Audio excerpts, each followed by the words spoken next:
Halo teman-teman semua, perkenalkan nama saya Ina Novitamani.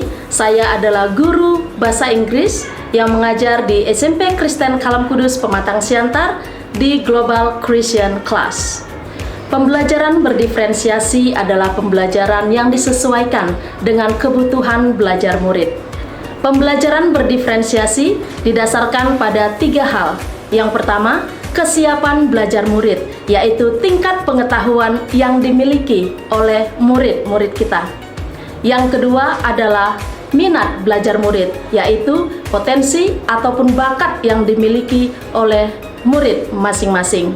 Dan yang ketiga adalah profil belajar murid, yaitu gaya belajar yang dimiliki oleh murid masing-masing.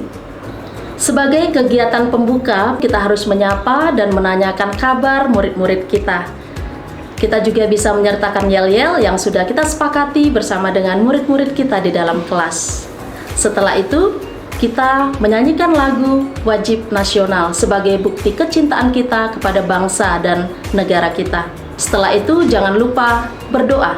Kemudian, kita juga perlu mengecek kehadiran murid-murid kita di dalam kelas. Sebagai kegiatan inti pembelajaran, kita bisa memulainya dengan memberikan ice breaking dan mindfulness kepada murid-murid kita sebagai bentuk kompetensi sosial dan emosional. Jangan lupa, kita perlu mereview pembelajaran kita pada pertemuan sebelumnya. Kemudian dilanjutkan dengan brainstorming tentang pembelajaran yang akan kita bahas di kelas bersama dengan murid-murid kita. Kita juga perlu menyampaikan tujuan pembelajaran kita, kegiatan pembelajaran kita, serta teknik penilaian yang akan kita lakukan di dalam proses pembelajaran di kelas kita. Tentu kita perlu menjelaskan untuk menyampaikan materi pelajaran yang akan kita bawakan di dalam kelas. Penugasan juga merupakan salah satu hal yang sangat penting kita lakukan di dalam proses pembelajaran. Penugasan yang diberikan adalah secara berkelompok yang didasarkan pada kebutuhan belajar murid dari segi minat belajar murid. Dibagi menjadi 3 kelompok. Yang pertama adalah kelompok murid yang suka di musik. Kemudian yang kedua adalah kelompok bagi murid-murid yang suka bermain game. Dan yang ketiga adalah kelompok bagi murid-murid yang suka berolahraga. Setelah murid-murid selesai berdiskusi di kelompok mereka masing-masing, tentunya mereka akan mempresentasikan hasil dari kerja kelompok mereka.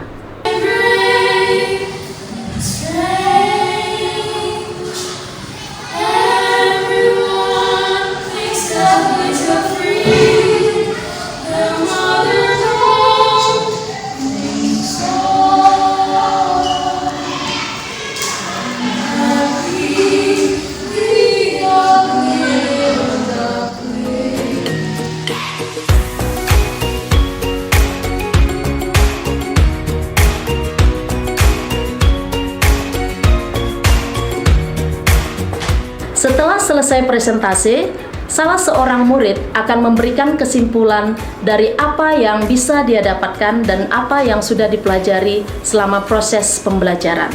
Sebagai guru, kita juga perlu memberikan feedback atas kesimpulan yang sudah diberikan oleh murid-murid kita sebagai bentuk penguatan dari proses pembelajaran yang kita lakukan di dalam kelas.